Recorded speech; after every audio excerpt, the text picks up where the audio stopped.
Hello friends, आज मैं आपके साथ इकोनॉमिक्स का एक और टॉपिक लेके आया हूँ। टॉपिक का नाम है industrial policy post liberalization. Liberalization के बाद इंडस्ट्रियल पॉलिसी कैसी थी, डिस्कस करेंगे।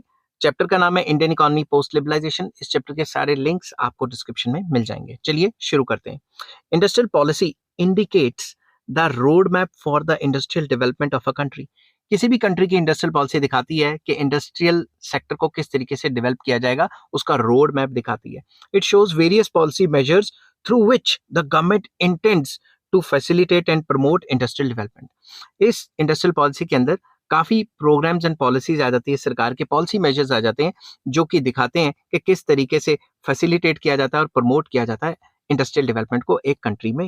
Industrial policy of India has changed over time depending upon the need circumstances. Simple words में जो सर्कमस्टांसेस हैं उनके हिसाब से और टाइम एंड नीड के हिसाब से जो इंडस्ट्रियल पॉलिसीज हैं लगातार चेंज होती गई इंडिया में। Industrial policy of 1948, 56, 1977, 1980 and 1991 are some such industrial policies. तो ये जो है कुछ इंडस्ट्रियल पॉलिसीज हैं जो टाइम टू टाइम चेंज करते गए, जिससे इंडस्ट्रियल डेवलपमेंट होगी। However emphasis were on post industrialization policies. हमारा जो फोकस है यहाँ पे, जो पोस्ट इंडस्ट्रियलाइजेशन ही लिबरलाइजेशन, मेरे मुंह से इंडस्ट्रियलाइजेशन निकल गया, जो 1991 के बाद पॉलिसीज आई हैं उन पे फोकस रहेगा। New economic policy post 1991 is characterized by major changes in the strategies of development of Indian economy. काफी मेजर चेंजेस आए थे 1991 के बाद, जिससे इकोनॉमिक डेवलपमेंट काफी ज्यादा उसको बूस्ट मिला। The year 1991 marks the beginning of the new industrial policy as an important element of new economic policy of liberalization, privatization and globalization of Indian economy. 1991 के बाद एक नया इंडस्ट्रियल पॉलिसी का era शुरू हुआ जिसमें प्राइवेटाइजेशन, लिबरलाइजेशन एंड ग्लोबलाइजेशन को focus किया गया। ठीक है, क्या होता है ये मैंने पिछली वीडियो में भी डिस्कस किया है। The industrial policy of 1991 was the policy of deregulating the industrial economy from the era of controls, regulations and licenses which prevailed prior to 1991. 1991 के बाद जो पॉलिसी आई उसमें बेसिकली जितना भी इंडस्ट्रियल सेक्टर है उसको कंट्रोल से फ्री कर दिया जाएगा, उसको रेगुलेशन से फ्री कर दिया जाएगा, लाइसेंसिंग सिस्टम को खत्म कर दिया जाएगा एंड जो रिस्ट्रिक्शंस लगा के रखी थी गवर्नमेंट ने उनको रिमूव किया जाएगा। The main features of the new industrial policies are as under. Number 1, abolition of industrial licensing. जैसा कि मैंने कहा था 1991 से पहले 100 टाइप के लाइसेंस लेने पड़ते थे, अब 1991 के बाद वो काफी लिबरलाइज हो गया है system. Regulatory system of industrial licensing prevailing before 1991, which required industrial entrepreneurs to get permissions from the government to start a firm, close a firm, or decide the production capacity of the firm, was abolished for almost all industries except some industries. तो जो पहले rules regulations थे कि भाई company खोलनी है तो भी लाइसेंस लो, कंपनी को एक्सपेंड करना है तो भी लाइसेंस लो, प्रोडक्शन को ऊपर नीचे करना है तो भी लाइसेंस लो, मशीनें खरीदनी है तो भी लाइसेंस लो, इस टाइप की रिस्ट्रिक्शंस ज्यादातर इंडस्ट्रीज में अब खत्म कर दी गई हैं। ठीक है, मतलब फ्रीडम दे दी गई है।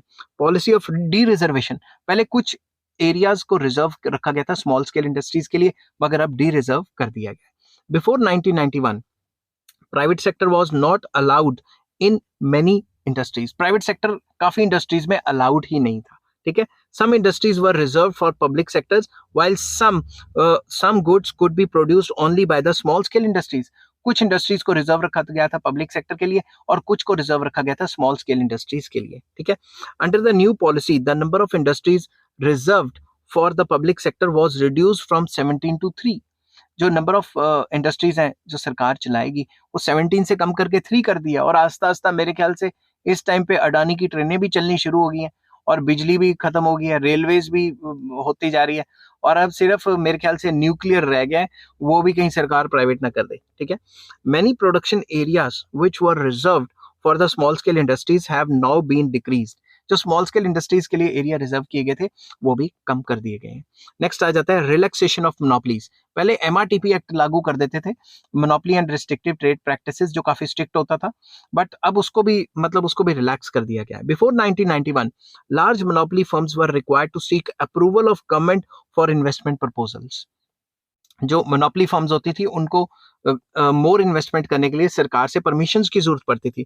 Now monopoly houses are no longer required to seek prior government approval for expansion in the production capacity of existing enterprises and establishment of new industries. अब जो मोनोपोली फर्म्स हैं उनको कोई ऐसे परमिशंस की जरूरत नहीं है, वो अपनी प्रोडक्शन कैपेसिटी भी बढ़ा सकती हैं और नई इंडस्ट्रीज भी खोल सकती हैं.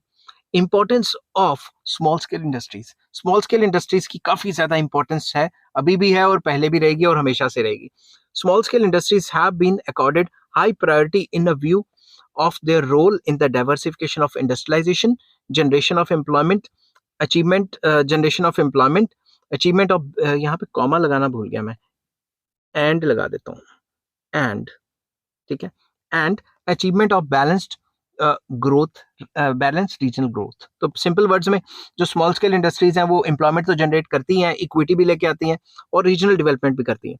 Development of small scale industries is encourage by providing finances, उनको सस्ते में लोन्स दिए गए, रॉ मटेरियल सस्ते में दिए गए, टेक्निकल नॉलेज सस्ते में दी गई और इंफ्रास्ट्रक्चर फैसिलिटीज दी, ताकि जो स्मॉल स्केल इंडस्ट्रीज हैं वो भी डेवलप करें.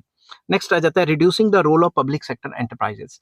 जो सरकारी कंपनियां उनका रोल 1991 के बाद कम किया गया थ्रू डिसइन्वेस्टमेंट. जो सरकारी कंपनियां लॉस पे चल रही थी उनको पार्शली या फुली बेच दिया गया प्राइवेट सेक्टर को. New industrial policy has redefined the role of public sector enterprises. कैसे? The number of industries reserved for public sector has been reduced. जो रिजर्व रखी गई थी पब्लिक सेक्टर के लिए उनको कम कर दिया गया. The ownership and management of the government owned enterprises is sold out to the private sector. जो भी मालिकाना हक थे या शेयर्स थे वो प्राइवेट सेक्टर को बेच दिए गए. That is the policy of disinvestment. तो डिसइन्वेस्टमेंट क्या होती है? सिंपल वर्ड्स में वो सरकारी कंपनियां जो लॉस पे चल रही थी उनको 1991 के बाद पार्शली या फुली बेच दिया गया प्राइवेट सेक्टर को. Sick and non-performing public sector enterprises have been sold off to the private sector. जो कंपनियां लॉसेस पे चल रही थी, कोई परफॉर्म नहीं कर रही थी, उनको बेच दिया गया. In addition, the government has made attempts to improve the efficiency of public sector enterprises by giving them managerial autonomy and by enhancing their financial powers. तो जो एग्जिस्टिंग कंपनीज थी उनकी फाइनेंशियल पावर्स को एनहेंस किया गया और वो independent decisions ले सकें. ये सारी चीज देखी गई और उनको थोड़ा सा फ्रीडम दी गई ताकि वो पब्लिक सेक्टर अच्छे तरीके से परफॉर्म कर सके. ठीक है, आई होप ये वीडियो आपको पसंद आई होगी. अगर पसंद आती है तो please like, share and subscribe. इस चैप्टर के सारे लिंक्स आपको डिस्क्रिप्शन में मिल जाएंगे. अब घर के बाहर डॉग बार्क कर रहा है, उसको मैं रोक नहीं सकता, वो मेरे कंट्रोल से बाहर है. ठीक है, नेक्स्ट टॉपिक मैं लेके आऊंगा रीसेंट इंडस्ट्रियल रिफॉर्म्स कौन कौन से हैं. Till then take care, bye bye.